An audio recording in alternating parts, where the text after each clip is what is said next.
Thank you for joining us for another power-packed message from Dr. Myles Munroe, provided by Munroe Global Incorporated and MunroeGlobal.com. We transform followers into leaders and leaders into agents of change. We hope that this message is a blessing to you as you advance your life and discover your purpose. Now, let's go into the message. I am going to focus today on discovering your leadership gift. I am very encouraged today to see so many of you present. The reason why I'm encouraged is because normally when anyone mentions the word leadership, the average person is not interested. And this is because most of our culture has taught us that leadership is only for a specific elite group of people who are specially chosen by God and providence to lead the rest of us who are not as intelligent as they are. We have been conditioned to believe that leadership is reserved only for a small percentage of the world population who are identified with special gifts and talent and maybe even a calling from heaven to be leaders. And the rest of us are destined to be sub-leaders or even followers for the rest of our lives. So I'm very excited to see you because it means that somehow something drew you to this meeting to learn and discover some things about yourself that is not average. So I want to begin with a statement that I hope will shock you. And here's the statement. Every human on earth was created to lead.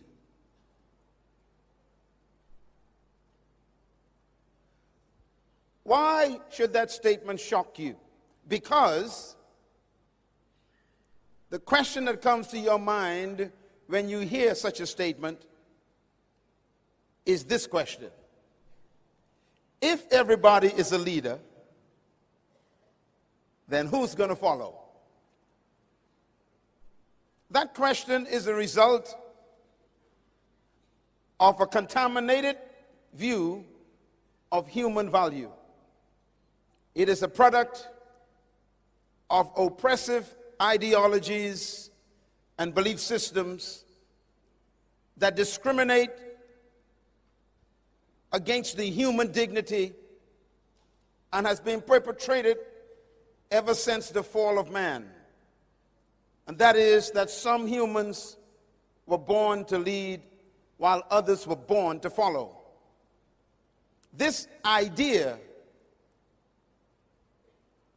of subjugation of human dignity relegated to most of the human race is satanic. I believe that every human being was born to lead. I am convinced that no human came to earth to be a slave or to be a servant of another human. I am convinced with all my might that no human was created by God to be a second-class human or a second-class citizen. The fact that you have difficulty believing that every human cannot be a leader because someone has to follow is the reason why most of us don't achieve our full leadership potential. I have a picture of a gentleman on the screen. For those of you who are listening by radio, You may not be able to see. It's a photograph of a young local preacher who pastored a church of 300 people. Imagine a country preacher out in the country pastoring a little church of 300 people. He was trained in a seminary, and his only interest was to be a pastor of a little church. And some of you here today are just like him. You've got a church with 300 people, and people think that you are not important. But look at that man. Who would have thought that in that little church, every Sunday, standing before 300 people in a little town in Alabama, was a man who would change the world?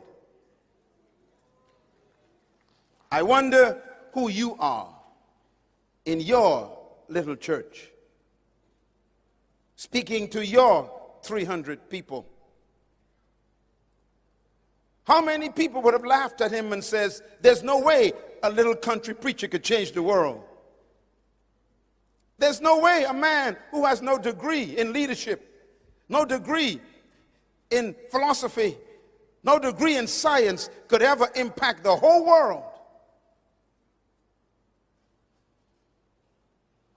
That is why I believe everyone was created by God to be a leader, but not over people.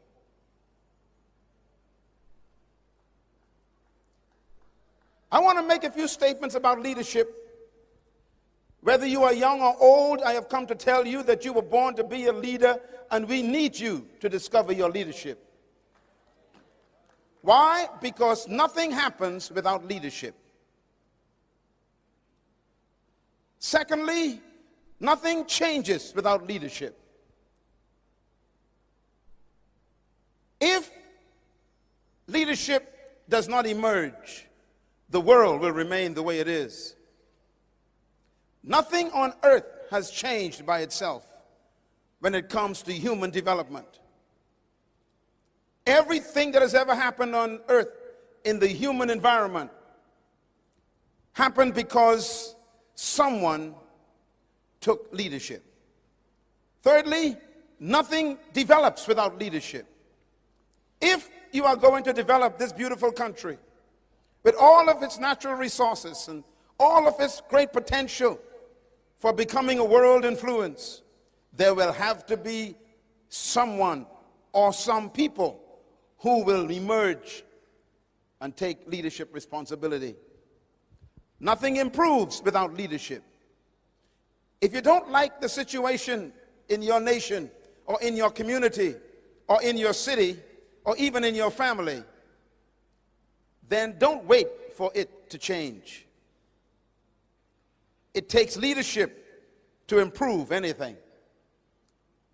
Fifth, nothing is corrected without leadership. If something is going wrong in your home, in your community, in your nation, then leadership is necessary to correct it. Most of the time, religious people are useless because they spend too much time praying and no time acting.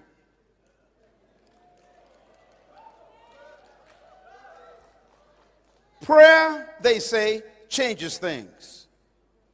I disagree. Prayer creates the environment for things to change, but it takes a human to change it. And this is why the great leader, Jesus Christ, said, ask, and it shall be given unto you. That's prayer. But then he says, now get up and go seek. And then he says, when you find it, you got to knock because it's behind a closed door. You got to work to get it. In other words, answered prayer demands action. If you want a better country, don't just pray for a better country. Get involved in national development. Get involved in local politics. Get involved in social activities. Why? You cannot change something you tolerate.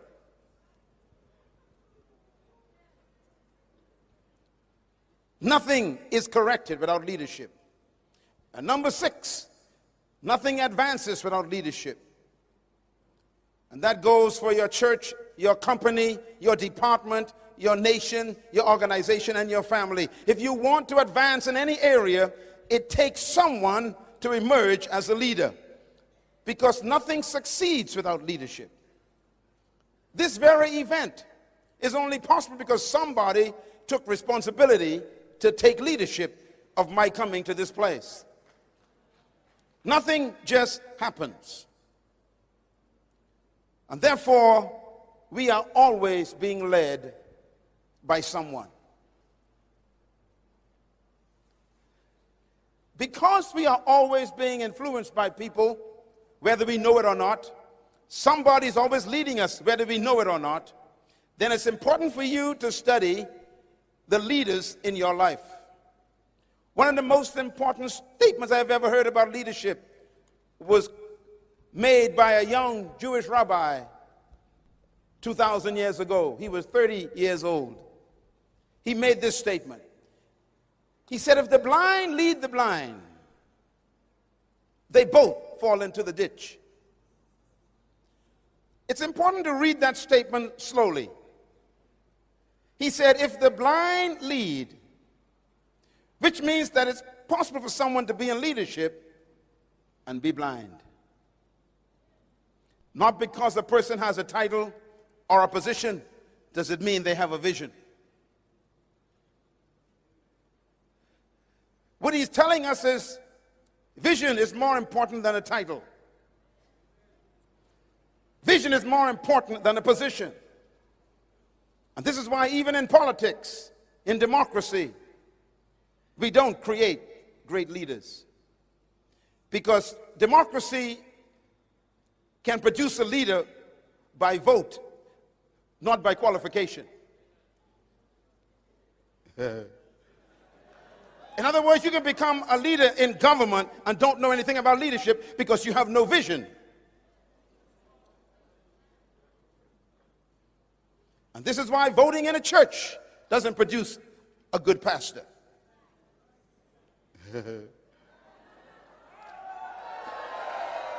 Because you can vote a pastor into the position, but he has no vision for the church. And if the blind lead the blind, the whole organization goes into a pit. So don't just follow people. Ask them a question. Where are you going? The Bible never says without a leader, the people perish. The Bible says without a vision, the people perish.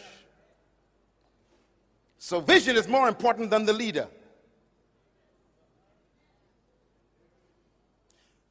So I am not impressed with your title. I am Bishop Sam. I don't care. Where are you going? I am Member of Parliament. Where are you taking your constituency? I am Reverend. Where are you going? I'm an evangelist. Where are you going? I'm the manager. Where are you taking the department? Vision qualifies leaders. If the blind lead the blind, they both fall into a ditch. So we are always being led. The question is, who's leading us and where are they leading us? And this is why it's important for you, in order to become the leader you were born to be, you must discover true leadership. When I first met Mr. Nelson Mandela years ago, I shook his hands. I was so humbled to meet such a great man. He had just come out of prison, 25 years, isolated from his own family because he had a vision for his country. I had a meal with him, with a few other dignitaries, and I'll never forget, I asked him a question. This was over 17 years ago. I said, "Sir, in all that you've experienced, can you give me one of the things you learned about being a successful leader?" And he gave me 5 answers. I will give you one of them. He said, "True leaders never seek followers.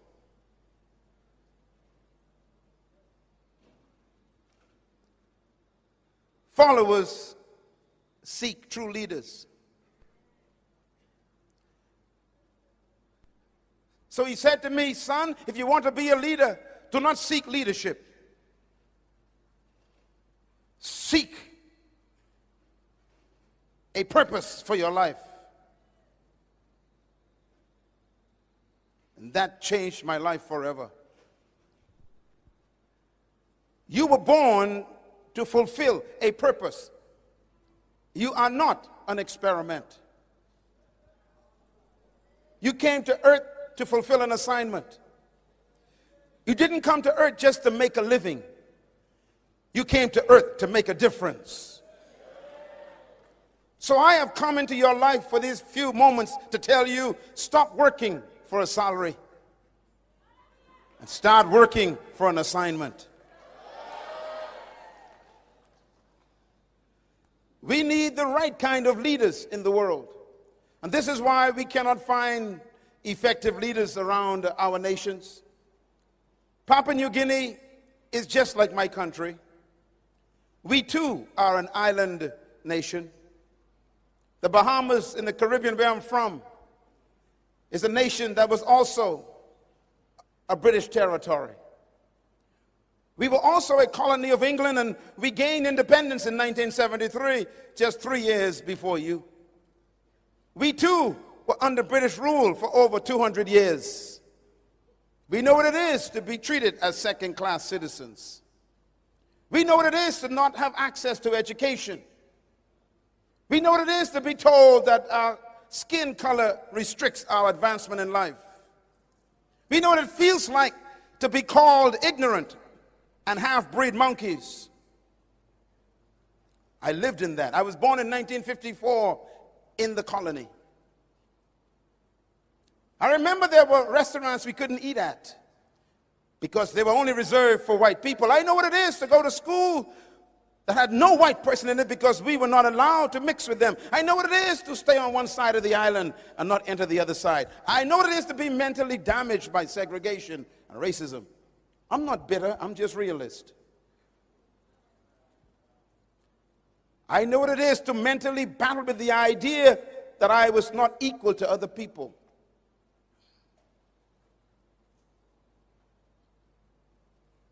I overcame that only through a revelation, through Jesus Christ, about who I am. I am not who you think I am. I am who he says I am. It was that revelation that set me free. And from that day forward, I made a commitment to myself that I will travel the world. And I will hate the spirit of oppression. I hate racism. I hate segregation. I hate the devaluation of humans. All humans are completely equal in value. All 7 billion of them. No one in this room is less than the other. We are all equally made in God's wonderful image. We also carry his likeness, which means we have his ability. We function like our Creator. But we've been brainwashed to believe that is not true. And most of that has been done by erroneous leadership ideology that has been perpetrated by colonization. Let me give you a few things to remember that are very destructive in leadership. These are the kind of leaders we don't need. Write these down. Number 1, politics without principles. We don't need any more politicians who have no principles. Number two, pleasure without conscience. We must not allow leaders in our lives who pursue pleasure at the expense of conscience. Number three, wealth without work. It will destroy us. People who pursue prosperity but don't want to perspire. If you don't work, you are a parasite to humanity. Number four, knowledge without character will destroy us. There are educated people who have no character. Scientifically, philosophically, intellectually advanced, but they have no moral conviction. These are dangerous leaders. And number five, business without morality will destroy us. And this is why corruption emerges in developing countries. People want to achieve financial security at the expense of morality. Business must have a moral foundation. And this is why selling drugs to make money is immoral. And this is why perpetrating prostitution on the streets with young ladies and men is immoral. Anytime you attempt to do business without moral conscience, you are a destructive force in humanity. This is why taking bribes is immoral.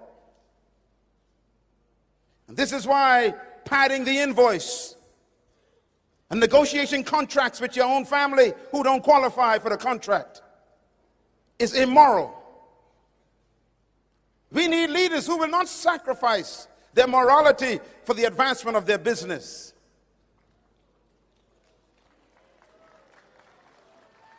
And number six, what will destroy us? Science without humanity. We are so scientifically advanced today that we can actually abort a baby with a pill. We call that advancement. I call it murder. When we can produce a nuclear weapon and then use it on our own families in the world, that's science without humanity. When we can build a computer and an internet system and then use it to destroy the moral fabric of our country with pornography, that is science without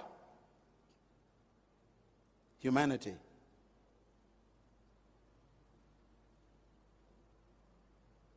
What kind of leadership do we have? And the last one is most important. What will destroy us? Worship without sacrifice. There are people who claim to represent God, but they don't live like God. They don't want to sacrifice to live a life that is worthy of representing who they worship. If you claim to be a pastor, then stay with one woman. Don't get quiet on me now. Worship without sacrifice is a destructive leader. There is no worship without sacrifice. There's no claim to being pure without discipline. You cannot claim to represent a holy God and live an unholy life. There has to be sacrifice. And this is why the religious people in the world are not respected anymore. Because we tell the world we are holy, and then the world knows our private lives. That's why Jesus Christ, the greatest leader that ever lived, didn't trust religious people. He never chose a religious person to join his organization. He only chose businessmen. He never went to the temple to find a disciple. He chose an accountant, Matthew. He chose a business team, Peter, James, and John. They owned a fishing company. He chose Luke. He was a doctor. How come he didn't choose the pastors? Because religious people tell lies. Everybody clap right there. Get it out. If you're going to represent who you claim to worship, then you should sacrifice and discipline yourself to live what you preach. We need leaders today who will sacrifice in order to be honest. What is leadership? I want to give you a definition that I introduced in my session last evening. All the books that you see available today in this session, you'll find details of what I'm talking about in the books, including this definition. I have studied leadership for 42 years, and I could not find a definition that was comprehensive enough to satisfy my investigation.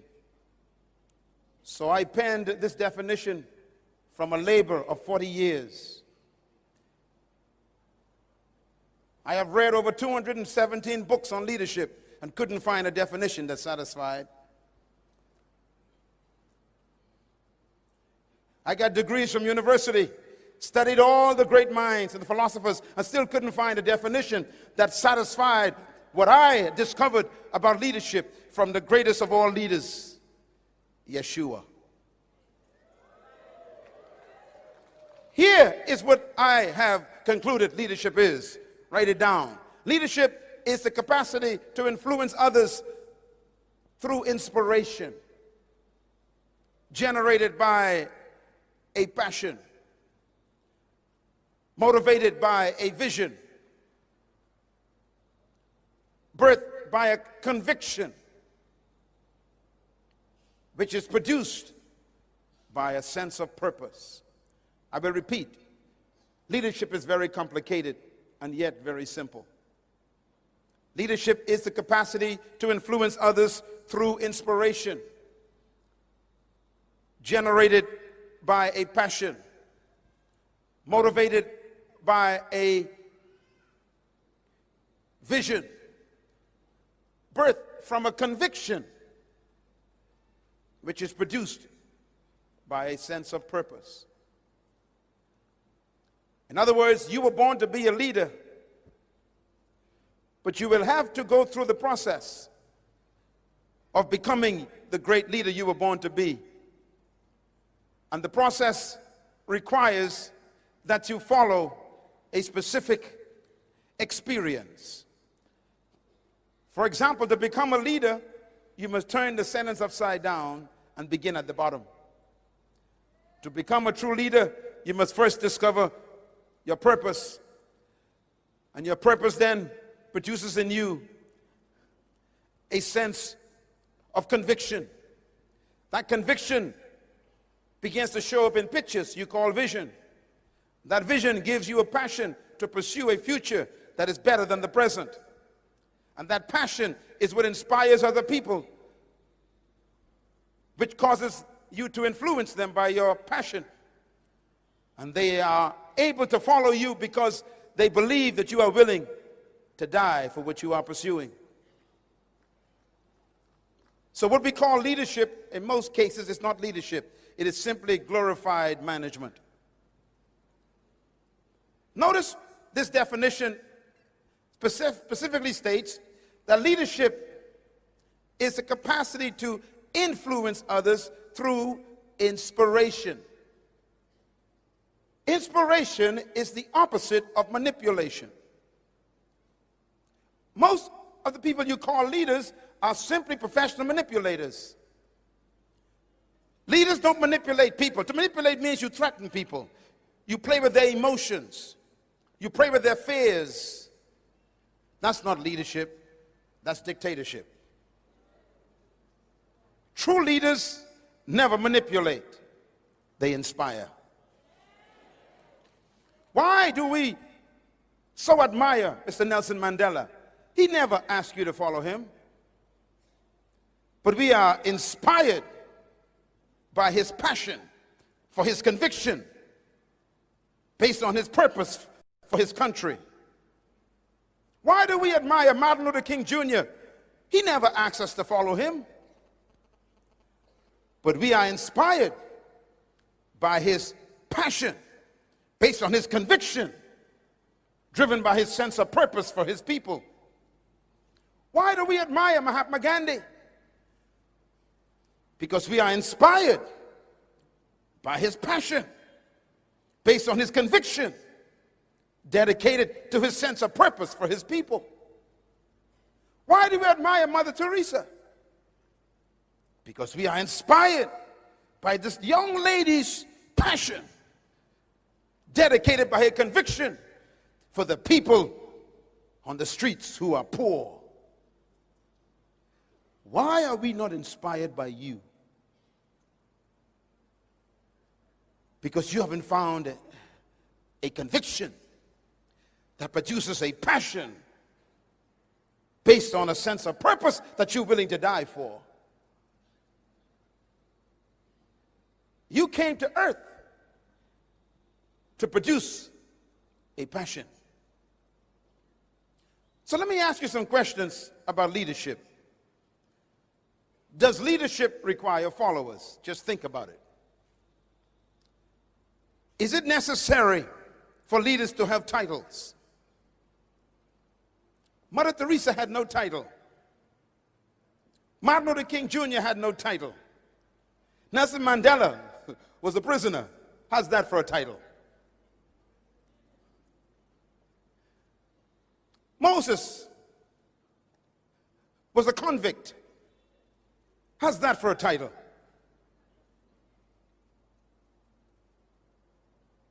Jesus was a rebel. What kind of title do you need to be a leader?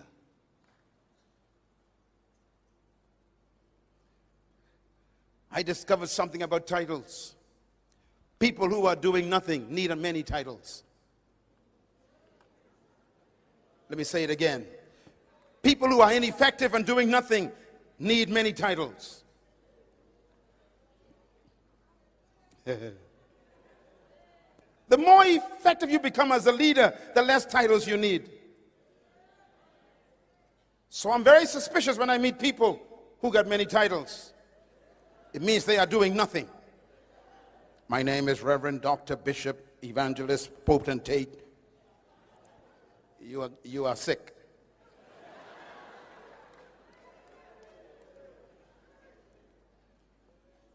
The more successful you are as a leader, the less titles you need. As a matter of fact, to test your greatness as a leader, you must reduce your life to your first name.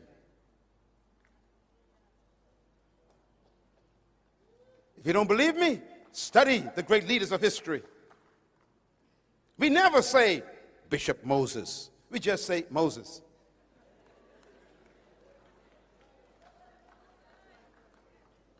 We don't say Evangelist Joshua. We just say Joshua. We don't say Right Reverend Honorable Daniel. We simply say Daniel. What's your problem?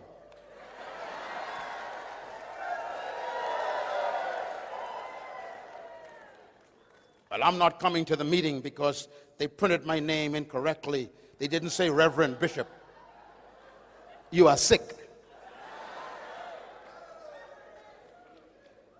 The greater you become, the less names you need. Jose, Joel, Amos, Obadiah, Jonah, Micah, Nahum, Habakkuk, Zephaniah, Haggai, Zechariah, Malachi, Peter, James, John, Jesus. What's your problem? Uh-oh. Sometimes people give me their cards. It takes me 2 weeks to read the name on the card. Right away I know they're not doing anything.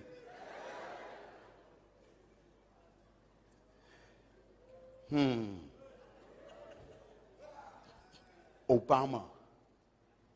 It's enough.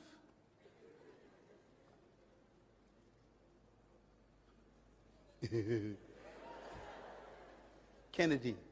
That's enough. What's your problem? Leadership is not about titles. Is leadership a matter of distinction of superiority? In other words, some people think that leadership means that you are superior to other people. This is completely satanic. Some think that leadership is a disposition of advantage. That means I was born in a better family, in a better village than you, so I must be better than you. You are sick. Jesus Christ was born in a cave.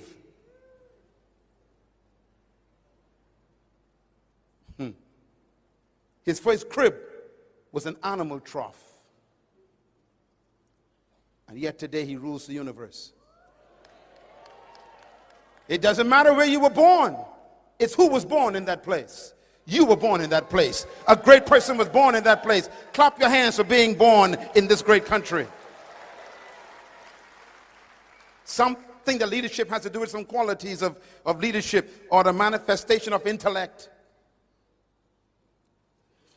Have you noticed that people with PhDs always work for people who ain't got none? Let me say it again. People who got master's degrees and PhDs always work for those who don't have any.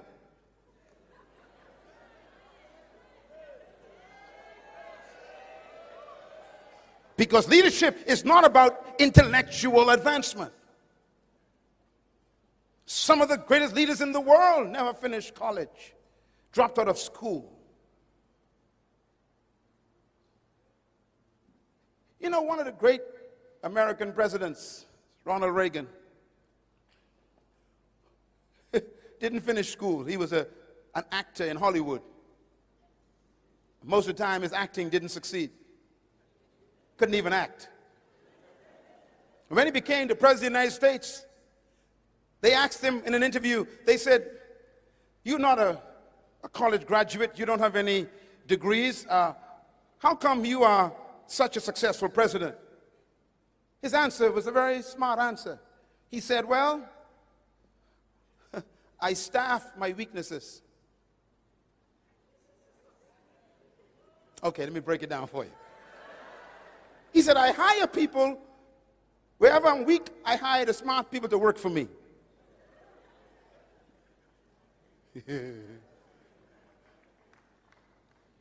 In other words, people who are in leadership are not there because of intellect.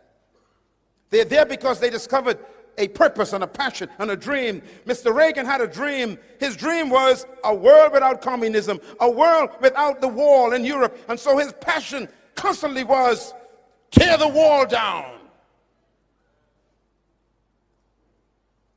He didn't need a degree to pursue that passion. And he inspired the world.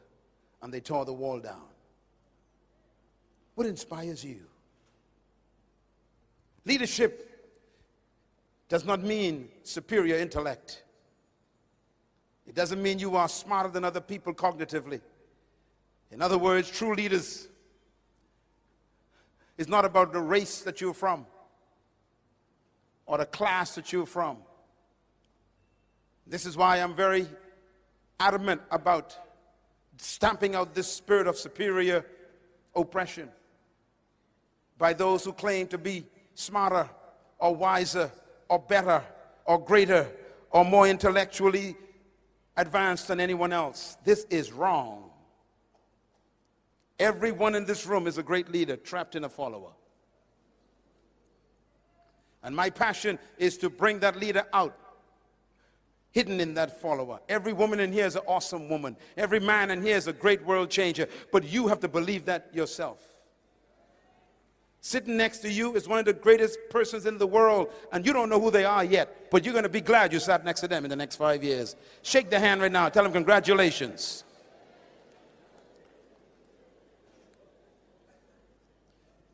And this is why I tell people that leadership depends on the philosophy that a person has, Because your philosophy controls how you interpret life. Your philosophy controls how you interpret people and how you value people. It guides your life on how you think about life. Philosophy is the framework for leaders on how they make their decisions.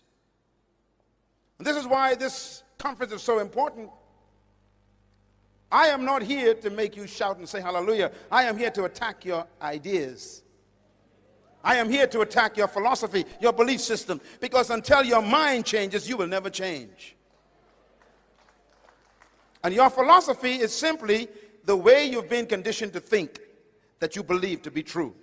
And much of what you believe is not true, because both of us as people have been products of colonialism, which have brainwashed us to believe that we are not equal to everybody else in capability and potential and value. And we are historically struggling with that still. Let me quote something that's very important, written by the richest man that ever lived. He said something to all third world people I think is very critical. His name is Solomon. Solomon wrote this. He says, "Woe to the land when a slave becomes king." Let me quote it slowly. It's found in the book of Ecclesiastes. He said, "Woe to the land when a slave becomes king." Let me quote it for the third time, because that's happening right here in Papua New Guinea. Woe to the land when a slave becomes king. What does he mean by that? Woe means damned. It's a horrible word. It's in the Bible. Woe to the land means that the land is damned, it is condemned when the leader thinks like a slave. That's in the Bible. Don't look at me like that. I'm going to quote it one more time. Woe to the land when the slave becomes king. What does he mean? He means that when a person who thinks like a slave becomes the pastor of the church or the manager of the department or the leader of a country, that whole organization is in trouble. Because wearing a crown does not change your mind. It exposes your mentality. A position does not change disposition. A title does not change mentality. And that's why the quickest way to reveal a person's character and philosophy is to give them power and money. If you want to know what a person is like, give them power. It reveals their mindset. That's why Solomon says, woe to the land when a slave becomes king. If somebody is given power but didn't have a mental transformation, then that entire organization or country is in trouble. Your way of thinking, your philosophy will manifest what kind of leader you will be. That goes for husbands in the family, pastors in the church, managers in the company, and politicians in the country. How you think affects the people. So Solomon also wrote this: as a man thinketh in his heart, so is he. You cannot rise above your belief system. You cannot rise above your convictions of your mental agreement with yourself. You cannot rise above what you consider to be true. And that's why, in order for you to change, you must change your thinking. And this is why Proverbs 23 is so important. He says, for as a man thinking in his heart, so is he. The word heart actually means your subconscious mind. It means your human hard drive. It's where you hide the things you believe to be true. Your heart is your center of belief. And every human has a center of belief. There are things you believe about yourself that you got from other people, and it may not be true. Papua New Guinea is a great country. It has awesome people. But my question is, are you still struggling with 200 years of mental oppression?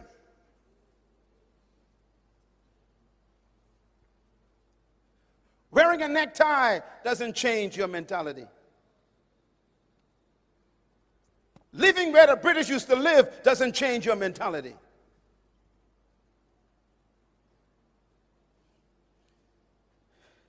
Having the title the British had doesn't change your mentality. It exposes it. My question is, what do you believe about yourself? And where did you get that belief from? The word belief, write it down, belief. It's a Greek word in the New Testament. It's the word pistis, P-I-S-T-I-S. The word belief, pistis, when you translate it, it's the word faith. Faith. Faith is simply belief.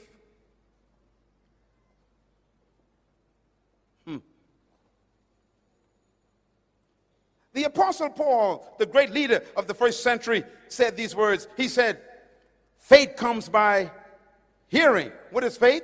Belief. Belief comes by what you hear. I was told by a Scottish teacher when I was 13 years old in a class with 36 black kids in my island in the Caribbean. He stood before the class and he was angry. He turned red and he said to us, "You are stupid black people. You cannot learn," he says. "You are ignorant. You are half-breed monkeys." I'll never forget that day. He looked at me. He says, "You are retarded." And then he said these words, "I'm wasting my time on you black children. Your brain is not developed. You are half-breed monkeys." I sat there and wept. Just a kid. And I almost believed him, because I was getting grades of F in his class. And I said to myself, maybe I am a monkey. Maybe I am retarded. I went home to my mother weeping that day. And she said, "What happened to you, son?" I said, "My teacher said I'm a half-breed monkey. I'm retarded. I can't learn. I am not developed as a human. I am still a half animal." And my mother grabbed me by my dirty shirt and she shook me and she said, "Don't you ever say that again." And I wept. And then my mother picked up a big black book that she always read. And she turned it to a page and she gave it to me. She said, "Now you go back to that little dirty room over there and you memorize that statement in this book. And I want you to memorize it till you don't have to read it anymore." I went back to that dirty little room in that wooden house on 4 big rocks in a village that was the poorest in my country. And I sat on a pile of dirty clothes in that wooden room, memorized one statement that she gave me. I'll never forget the statement. It went like this: "Now unto him who is able to do exceeding abundantly above, far beyond all you can ever ask, think, or imagine, according to the power that worketh within you."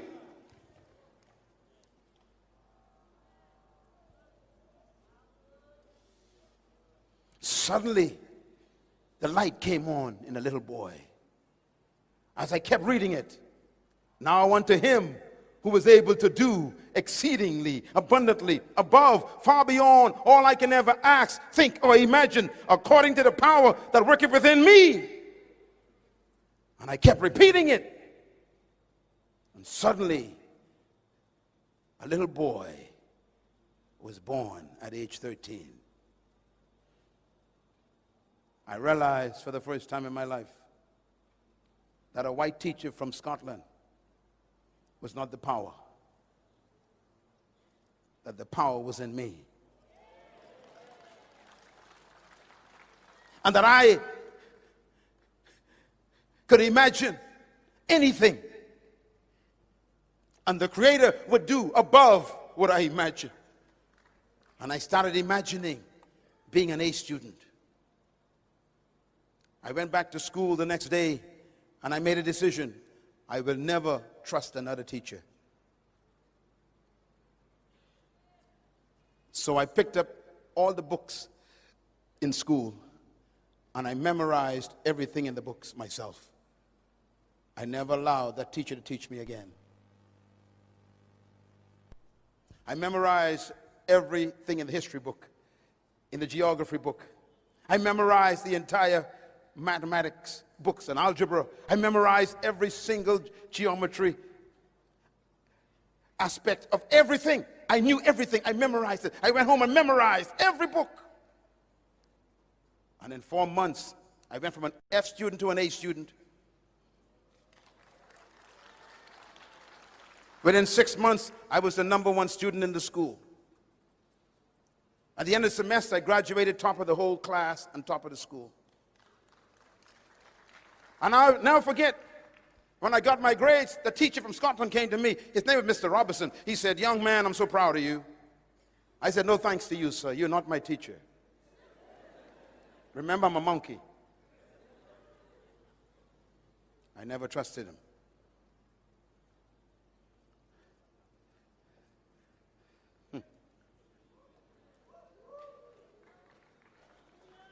Today, my books are textbooks in that same school.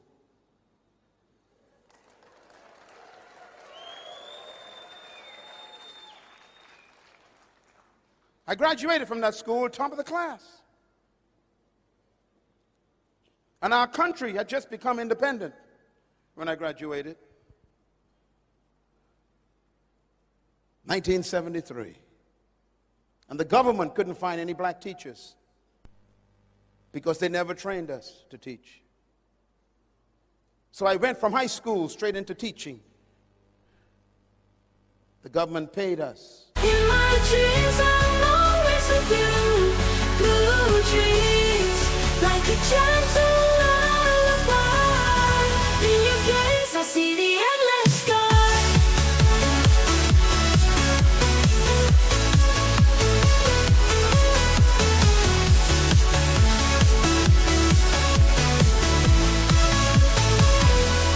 Walking through fields of sapphire light. Every moment with you feels so right. The world fades away, it's just you and me. In the blue of my dreams, builds a melody. Every touch like waves upon the shore. Students who graduated to become teachers of the younger kids. We never had teacher training because our country didn't have anyone to teach. Because when we became independent, all the white people left and ran. And I became a teacher at the same school where they called me a monkey.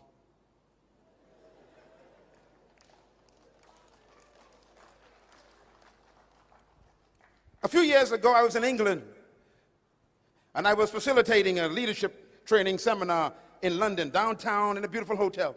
And the place was packed with people. And at the end of this seminar, I was in the auditorium of the lobby of the hotel. I was autographing books. And there was a long line of people in the hall. And suddenly I saw an old man walking up to the table. He was shaking from age. He was walking with a cane. And he came up to the table and he gave me 2 of my books. One of them was brand new. The other one was an old book. And he said, "Can you autograph these for me, please?" I said, "Yes, sir." I autographed them, thanked him for coming to the seminar, and I gave them back to him. And he stood there, wouldn't leave. He just kept looking at me. I said, "Sir, thank you very much for coming. I appreciate you being part of our seminar today. Will you please allow the others to come?" And he just stood there in the front of the table looking at me. And after 5 minutes, everybody became irritated, including me. And I said, "Sir, thank you so much for coming. Will you please allow others to come?" And he just looked at me and he began to cry. And he said, "I used to live in the Bahamas." I said, "You did?" I said, "Where?" "I used to live in Nassau." I said, "Sir, that's the island I'm from. What did you do there?" And he said, "I used to be a teacher." I said, "Where did you teach?" He said, "C.H. Reeves High School." I said, "That's the high school I came from, sir." He said, "I know. You don't remember me, do you?" I said, "No, sir." He said, "I'm Mr. Robinson."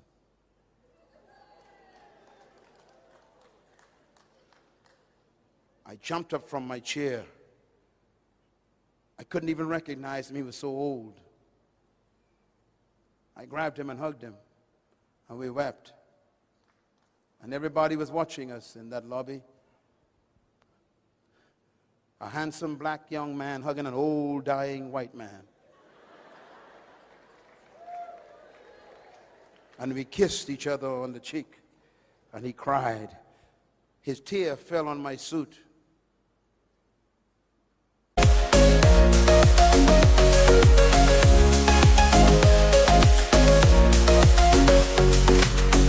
Shades of twilight, dawn's first light. Echoes of days that felt so right. Smiles and whispers, dreams we share. In this painting, love's declared. On this canvas of memories, I see our love through the gentle breeze. Every color, every hue brings me closer back to you. On this canvas of memories, I see our love through the gentle breeze. Every color, every hue brings me closer back to you. Shades of twilight, dawn's first light.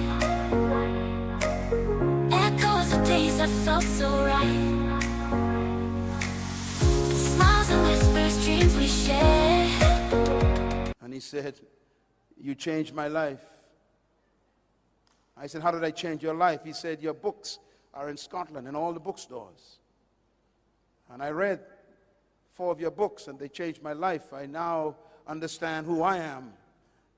And I love Jesus, and I want to thank you. I came all the way from Scotland, took the train to come here. I wanted to see you because I heard you were coming to London, and I just wanted to come and tell you thanks." And I said, "Mr. Robertson, you read my books?" He said, "Your books are the most important books in my library." I said, "You mean you read the writings of a monkey?"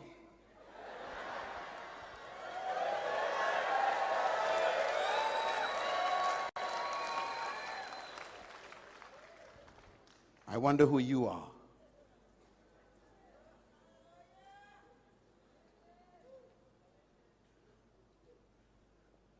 You are a leader trapped in a follower under other people's opinions.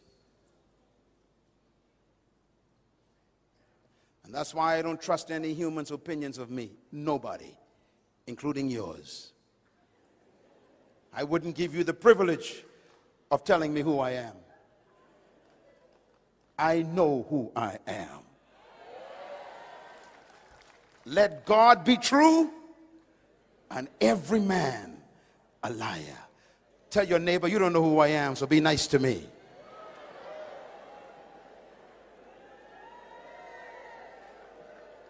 Some of the greatest leaders in the world are sitting in your chair right now. Sit up straight and think about who you are. What they told you in school was wrong. What they taught you in high school about you is wrong. No one knows a product like the manufacturer, and God created you. Only He knows who you are. Abraham thought he was barren at 75, and God told him there's a nation inside of you.